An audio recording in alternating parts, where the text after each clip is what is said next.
Welcome to the Good Fight Sports Podcast, your home for local sports here in the 574.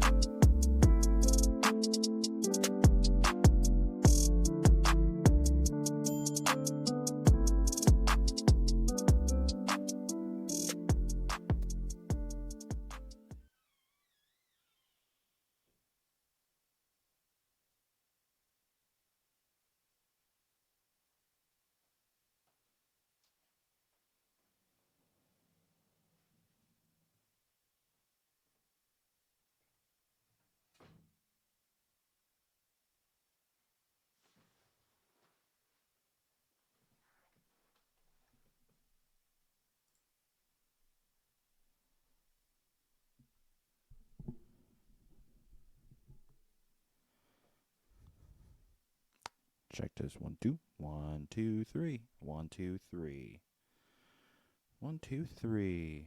Alrighty. Quick little intro. We're on episode 18. Let go.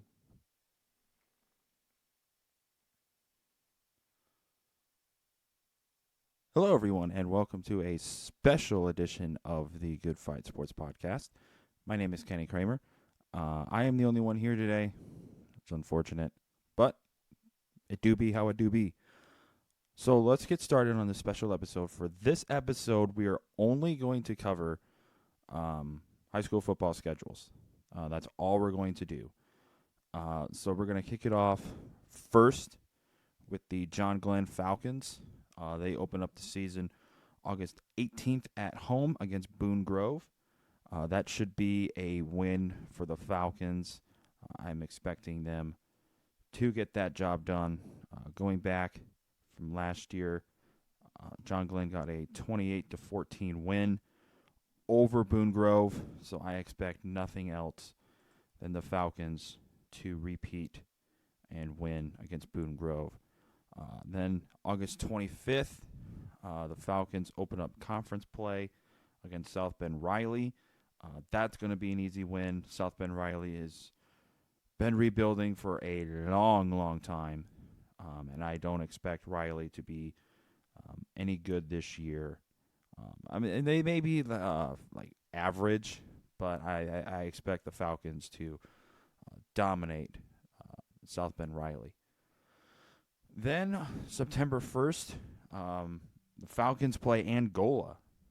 Last year, I think the Falcons did not play Angola. So we're going to see Angola was 6-4 last year.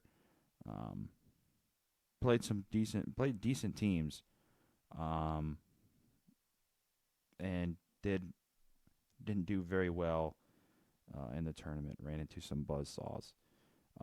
I think the Falcons are going to get it done against Angola, and they're going to start the season off 3-0, and then they face rival Jimtown. This should, and I will say, for John Glenn, they face 4 of their rivals back to back. So they start off all of their rivalry games against Jimtown, at Jimtown, in conference play. And I think the Falcons are going to fall to Jimtown. I think Jimtown is going to be a surprise this year in 3A. I just think there's something going on over there in Elkhart. More specifically, Jamestown. And I think there's something going on, and I think Jimtown is going to be pretty decent this year. And I think the Falcons are going to fall to 3-1 on the year. Their next game is against Knox at Knox. And then here's another thing. John Glenn has 4 road games in a row. So here's road game number 3. It's at Knox. And I think the road trip is what's going to hang the Falcons. I think Knox is going to be good this year, but I think the road trip is what's going to hurt John Glenn. And I think the Falcons are going to fall to 3-2 on the year. Their next game is at Bremen, and I think the US 6 rivalry is going to help John Glenn this year, and I think the Falcons are going to beat Bremen to move to 4-2 on the year. Now here's where it gets tricky. Their next two games are against teams that are going to be in that new conference, a conference that has yet to be named. They face LaVille September 29th, and I think the Lancers are going to get it done against the Falcons. That will move John Glenn to 4-3 on the year, and then the Falcons face Tippy Valley. And I think Tippy Valley is going to get it done against Glenn, too. I think Tippy Valley is going to be pretty darn good this year again. And I think it's going to be 4-4 for the Falcons. And then the Falcons close out conference play against South Bend, Washington. And I think the Falcons are going to get it done against Washington to move to 5-4 on the year. And I think that's where they're going to finish the regular season. It's 5-4. So fairly average for the Falcons. And I could be wrong. I could be totally wrong. They could win all their games, or they could lose all their games. I mean, I don't know. It's kind of a guessing game, honestly. So, with that will wrap up John Glenn. My prediction is 5-4 for the regular season. That does not count with postseason. It's hard to tell in postseason because you don't know who teams are going to be playing, where they're going to be playing, and how good other teams are. So we're going to move on to Northwood. We're going to be jumping around on teams, by the way. There really is no set list here. I just have teams that I have yet to cover. And so we're just going to do these just how I see fit. So Northwood is next. First game of the year, right off the bat, they face rival Jimtown. That is the US 19 rivalry. State Road 19 rivalry, my bad, not US 19. State Road 19 rivalry. And I think Northwood's going to get it done. Northwood is going to get it done. They're going to win. They're going to move to 1-0 on the year. Next game for Northwood is at Portage. I don't think Portage is going to be any good this year, and I think Northwood is going to cruise to an easy win to move to 2-0 on the year. And now Northwood opens up conference play September 1st at Concord against rival Concord. And I think Northwood's going to get it done. I think Concord has a chance to be good this year, and it's all going to depend on their first couple of games, how they're going to play.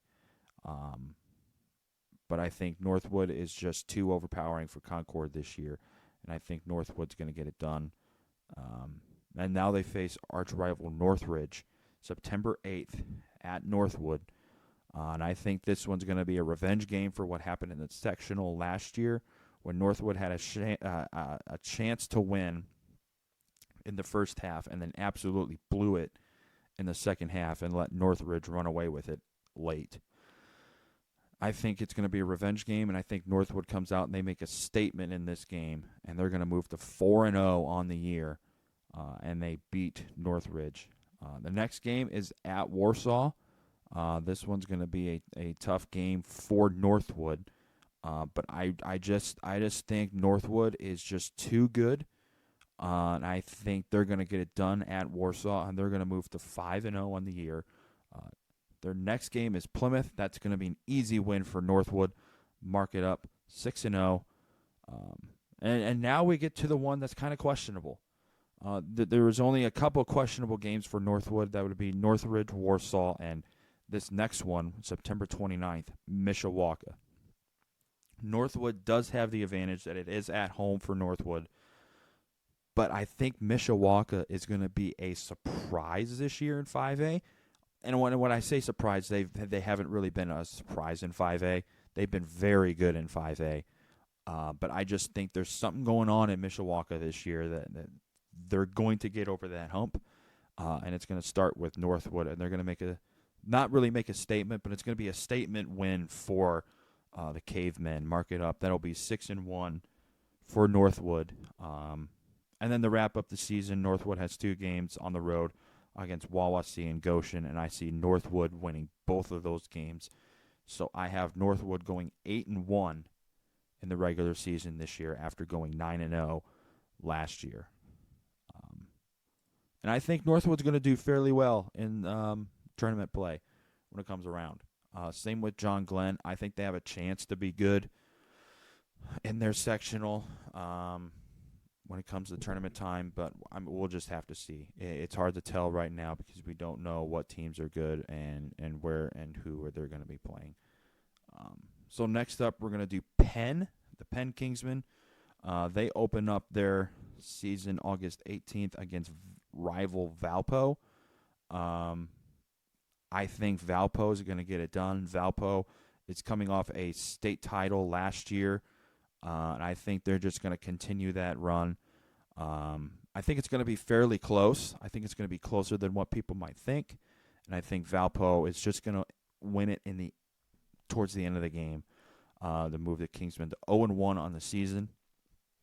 And now to the game where everyone is going to be at. It's going to be a packed house there at TCU Freed Field, August 25th.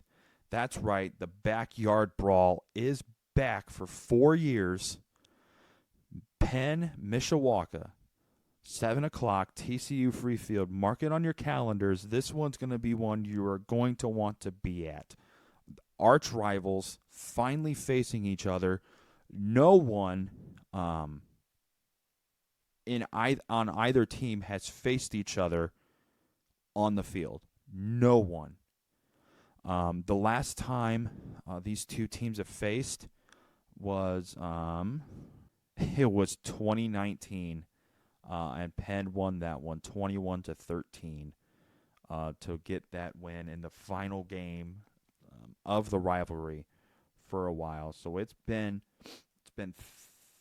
4 years since these two teams have faced each other, and it's going to be on the schedule for another 4 years. And I think Penn, just because this game is so big, Penn plays in big games. Mark it up. Penn's going to take care of Mishawaka. It's going to be a very close game. But I think the Kingsmen, just because they're playing at home, they have that home field advantage. Mark it up. Penn Kingsmen gets back to 500, back to 1-1. Next game, Indianapolis Cathedral. That's an easy loss for Penn. There's no way Penn is beating Indianapolis Cathedral. Cathedral is too good for teams up north. Cathedral is a powerhouse year in and year out. Tournament success factor has put them into 6A. They should be a 4A school, and they are enrollment-wise, but with how they've done in the tournament over the last decade has put them into the highest class in Indiana, the 6A class. And I think Cathedral has a shot to win state this year too. So mark it up. Penn falls to 1-2 on the season. This next game is one that was found late in the year. Penn had a game scheduled against Cincinnati St. Xavier, but that game either A, got canceled or dropped by one of the two schools, and Penn picked up Hammond Morton. Chalk it up, easy win for Penn. Penn moves to 2-2 on the year. Next game is against Elkhart. This opens up conference play for Penn. And I think Penn's going to get it done. It's a home game for Penn, September 15th. And I think Penn gets it done. They move to 3-2 on the year. And then the next game's at Mishawaka Marion. Marion was not good last year at all. Penn gets an easy win against Mishawaka Marion to move to 4-2 on the year. And then the next game's against South Bend St. Joe. St. Joe was not good last year. St. Joe is in kind of a build-back year. And I think St. Joe does not have the capability to beat Penn this year. Mark it up 5-2 for Penn going into This next game is going to decide the Northern Indiana Conference Big Division. At New Prairie, October 6th. This is going to be a packed house, and it's going to decide who wins this division. And I think Penn gets it done only because they are a bigger school. I think New Prairie falls in this game. I think it's going to be a field goal to a touchdown kind of a game. And I think Penn gets it done. They move to 6-2 on the year. And then Penn wraps up against South Bend Adams October 13th.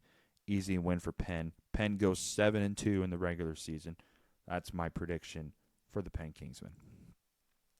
Unfortunately, we have to cover Plymouth. And this is going to be an easy one. October 18th against Calumet. That's a loss for Plymouth. I don't see Plymouth getting it done. At Columbia City. Columbia City was very good last year. That's another loss for Plymouth. That's 0-2. Warsaw. Warsaw was good as they open up conference play September 1st against arch-rival Warsaw.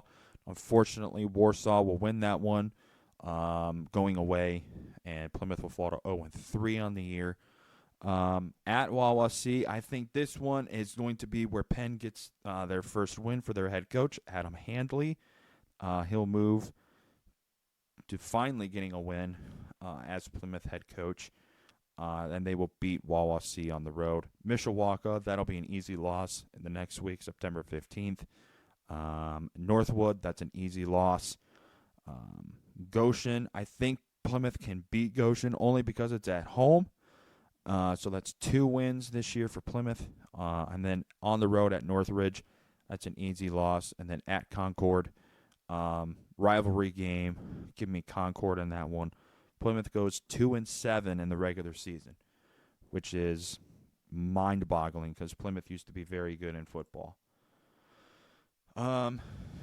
With all the unfortunate news, we do have to cover Bremen too, unfortunately. August 18th, Bremen opens up against LaVille at home. Lancers get it done on the road. Lancers beat the Lions to move Bremen to 0-1 on the season. Bremen opens up conference play the following week against South Bend, Washington on the road.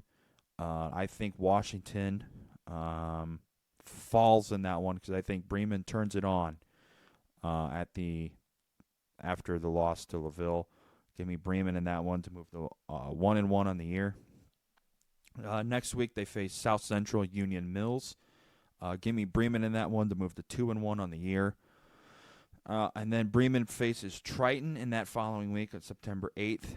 Give me Bremen in that one, too. I don't think Triton has the capabilities to beat Bremen this year. I do think Triton's going to be fairly good this year in football, but Bremen's just going to be a little too overpowering. And then Bremen faces rival Jimtown. Give me Jimtown in that one because they're going to be turning it on this year. The Jimmies have something going over there in Jamestown, a.k.a. Elkhart. And then the next week, it is the US 6 rivalry against John Glenn. And I think John Glenn does pull that one off. It's at home for Bremen, though. But unfortunately, the Falcons just are going to be too strong for the Lions. And the Bremen Lions fall in that one. The next game is against Prairie Heights.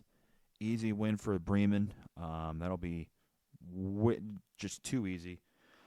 Next game is at South Bend Riley. Jackson Field is not going to be a good home for the Wildcats this year.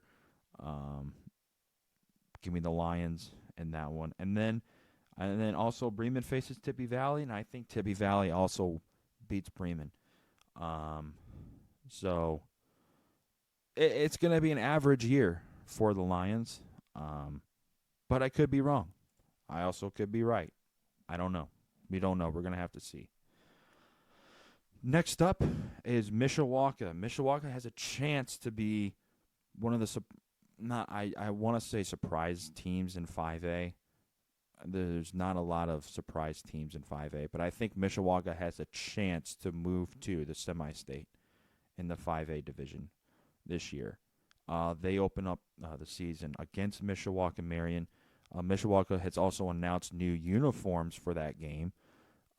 They are gray. They're all gray, and they look pretty spectacular.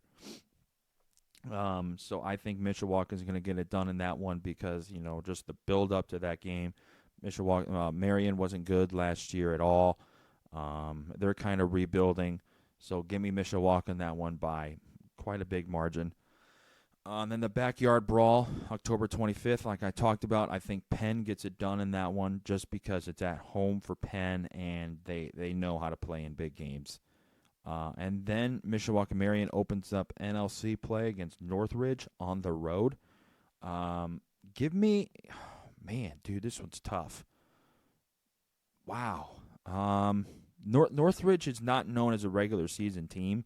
They're mostly known as a tournament team, a team that comes on late in the year. But I think something's going on over there in Middlebury. Give me Northridge in that one in an upset of Mishawaka. So Mishawaka will fall to 1-2 on the year. But then the rest of the year, I think Mishawaka gets it done. Their next game, September 8th, against Goshen, that's going to be an easy win. At Plymouth, that next week, easy win. So right there, Mishawaka moves to 3-2 on the year.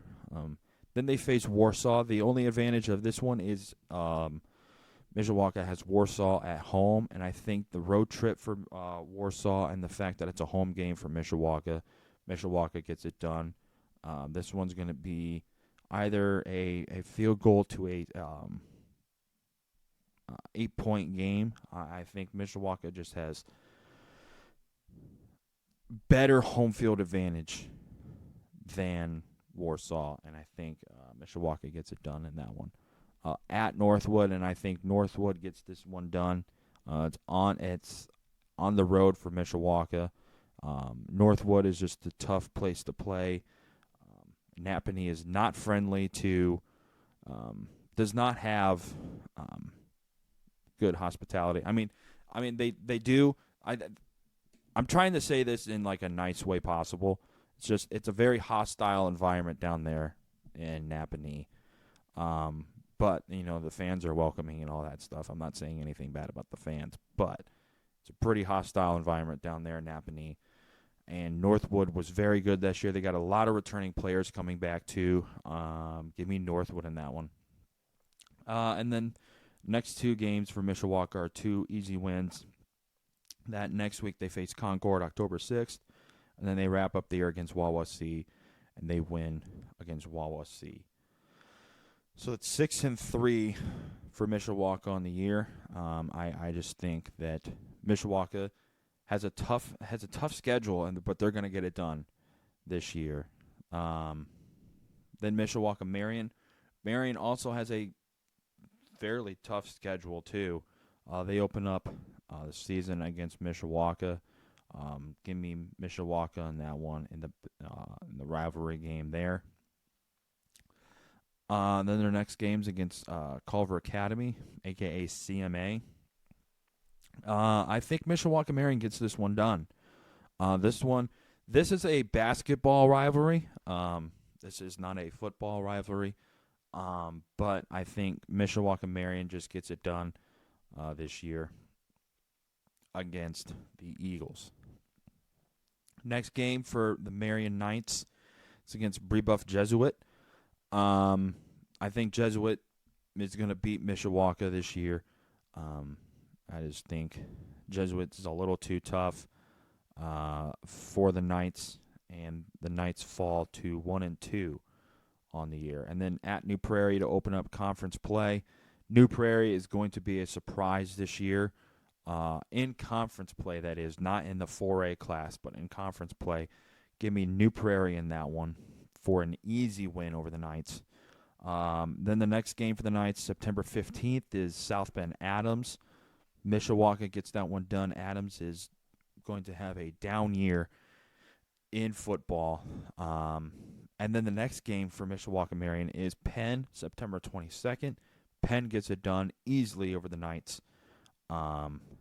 So that means that the Marion Knights fall to 1,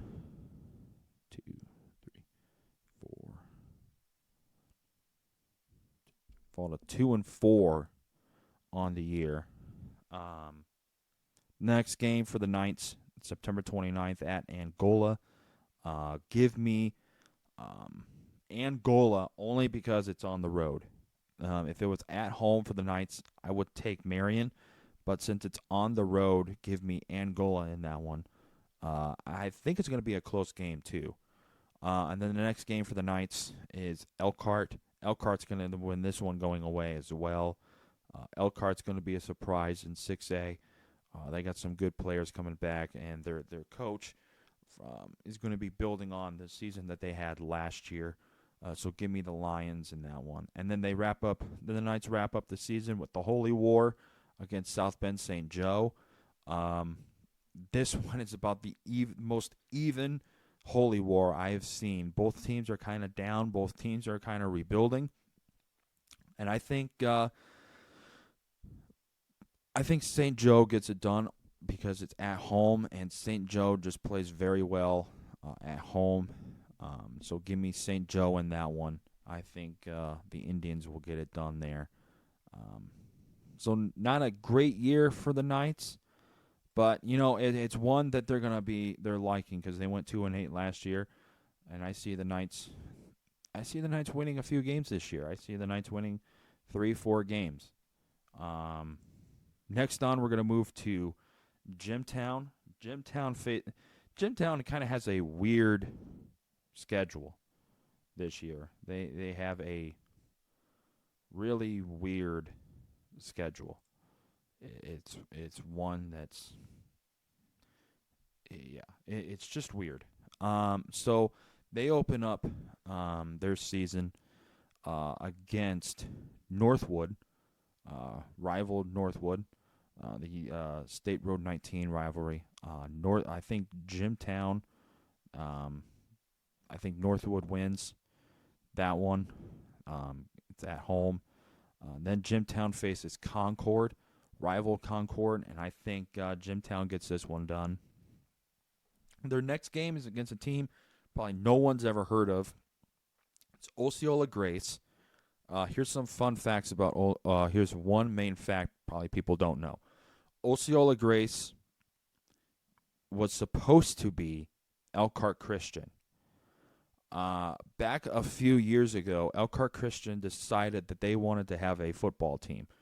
I think the superintendent or somebody like that, president, I don't know. Whoever it was, the main guy, decided that he wanted Elkhart Christian to be known for football. Elkhart Christian does not play football currently, and he wanted to build a football team. So they started setting everything up. If you drive by Elkhart Christian Academy, they have a field out by the main drag that was supposed to be their football field. Some things happened. He got removed, and the football team kind of fell apart. Well, there's a church over in Osceola that decided to kind of tie into Elkhart Christian, and the church name is Osceola Grace. So at Elkhart Christian, if you want to play football, I think you have to be you have to go to Osceola Grace in order to play football. Now, and Osceola Grace is no pushover. Osceola Grace is very good. They are very, very good. They are not in the IHSAA. I think they're in some sort of Christian football league. I don't know for sure right off the top of my head. But yeah, Osceola Grace is pretty darn good. But they are not good enough to beat Jimtown. Let's just say that. And I think Jimtown gets it done. They move to 2-1 on the year. Their next game is against rival John Glenn. That opens up conference play for the Jimmies. Jimtown gets that one done. They move to 3-1 on the year. Then the Jimmies face Bremen. that next week. Also in conference play, the Jimmies also get that one done as well to move to 4-1. Then Jimtown faces Tippy Valley, and I think Tippy Valley gets this one done. It's a home game for Tippy Valley, and I think the Vikings get it done down there in Death Valley. Give me Tippy Valley in that one. Jimtown falls to 4-2 on the year. And then the next games for Jimtown are easy wins. They face South Bend, Washington. It's an easy win. South Bend Adams, easy win. And they finish off the year at South Bend Riley with an easy win. So mark it up 7-2 for the Jimmies this year. I think it's going to be a very successful year. Now we're going to move to Knox. Knox, in their final year, along with LaVille, in the Hoosier North. And this might be the best year that Knox has to win the Hoosier North. But there are two teams out there. There's one other team that is looking to dethrone the Lancers, and that is North Judson. North Judson also has the best chance to win the Hoosier North.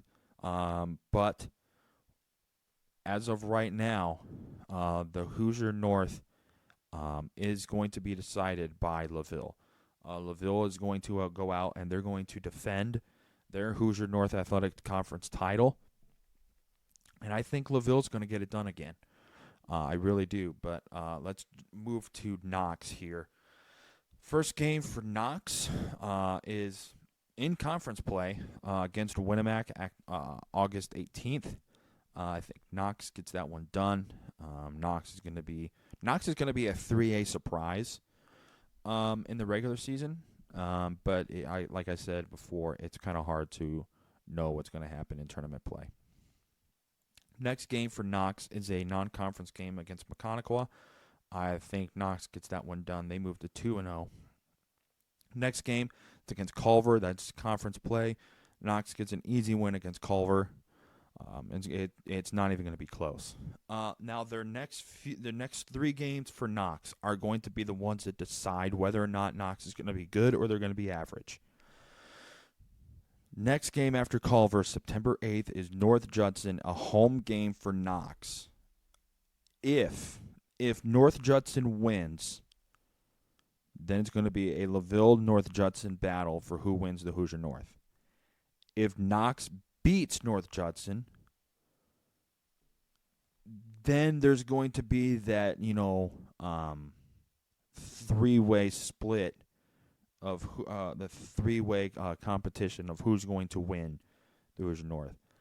I think North Judson gets it done, personally, in this rivalry game. I think North Judson gets it done. They are going to be looking for revenge this year. They feel like they were shorted in the game against LaVille and should have won that game. But that's neither here nor there. So give me the Blue Jays in that one and have the Redskins fall to 3-1 on the year. Next game is against John Glenn. And if I said Glenn was going to get it done earlier, I'm going to change my mind, and I'm going to say Knox gets this one done. Home game for Knox. Actually, no, I did say Knox was going to win. So Knox will move to 4-1 on the year. And then they face LaVille on the road. And I think LaVille comes out and makes a statement because they let Knox hang around last year in last year's game at Knox. LaVille should have won that one. Not going away, but they should have not made it as close as it was. So give me LaVille in that one. Knox falls to 4-2. And then the next two games for Knox are winnable ones. At Pioneer, easy win. Triton, easy win. And then finish up the year at Caston. That game is not even going to be close. Give me Knox. So I think Knox has a chance to either finish with one or two losses this year. I think my My prediction is 7-2, but they could finish 8-1. All depends on that 3-game stretch with North Judson, John Glenn, and Atlaville. That's going to be the deciding factor for Knox. Those are their 3 toughest games of the year. And if they win 2 of those, if they beat North Judson and LaVille, Knox is going to win the Hoosier North. No doubt in my mind. Now we're going to wrap up our scheduling breakdowns with the Elkhart Lions. They open up the season October 18th against Concord. I think Elkhart wins this one. This one's kind of turning into a rivalry game a little bit. Give me Elkhart in this one. And then Elkhart faces Northridge in that following week. And I think Elkhart gets this one done in a surprise win. I think this one's going to be surprising. So Elkhart moves to 2-0. Following week, September 1st, Elkhart faces Hammond Morton.